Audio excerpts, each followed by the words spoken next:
من احسن المشاريع اللي ممكن تفتحها في اندونيسيا هو مشروع مغسله ملابس. البيزنس ده نجح في جنوب شرق اسيا عموما لاكتر من سبب.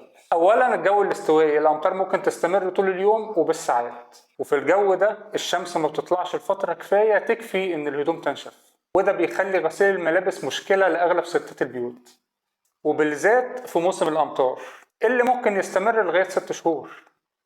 غير كده نسبه الستات العامله كتير، ده بيخلي عدد كبير منهم يختار ان هو يبعت الهدوم لمغسله ملابس توفيرا للوقت، خصوصا مع انتشار البيزنس ده في كل مكان. ده غير العمال والموظفين والطلبه اللي جايين من مدن وقرى تانية، وفي الغالب مش هيشتروا غساله يعني. علشان تفتح بيزنس زي ده انت مش محتاج مساحه كبيره.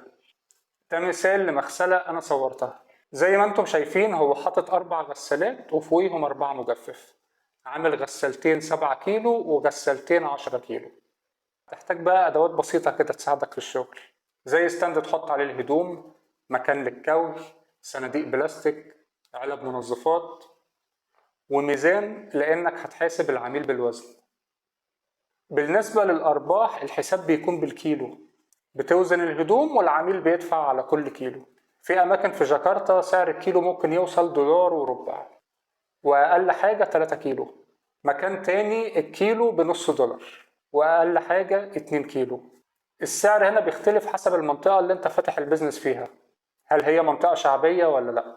في اماكن بتحاسب بال7 كيلو، هتغسل كيلو هتدفع نفس المبلغ اللي هتدفعه لو هتغسل 7 كيلو، لانه مش بيحط ملابسك مع حد تاني، يعني كأنك بتأجر الغسالة لحسابك.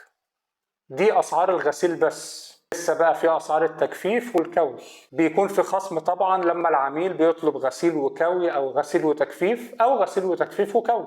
السعر كمان بيكون اقل لو العميل هيغسل الهدوم بنفسه، يعني بدل ما يسلم الهدوم للعمال في المغسله ويمشي، يجيب مسحوق الغسيل بتاعه، يحط الملابس في الغساله، يستنى لحد ما تخلص، ياخد الهدوم ويمشي. في كمان خدمات الغسيل الاخرى زي الاحذيه، لعب الاطفال، الستاير، الشنط، الملايات، كل حاجه ليها سعر مختلف.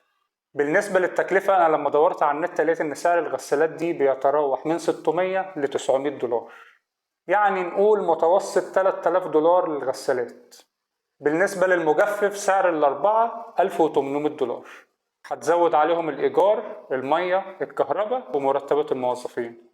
بالنسبة للإيجار هتدخل على الموقع اللي مكتوب قدامك في الشاشة وهتعرف منه أسعار الإيجارات في مختلف مدن أندونيسيا. بالنسبة للمرتبات في فيديو أنا كنت عملته في طريقة إزاي إن أنت تعرف بيها المرتبات في مختلف مدن أندونيسيا.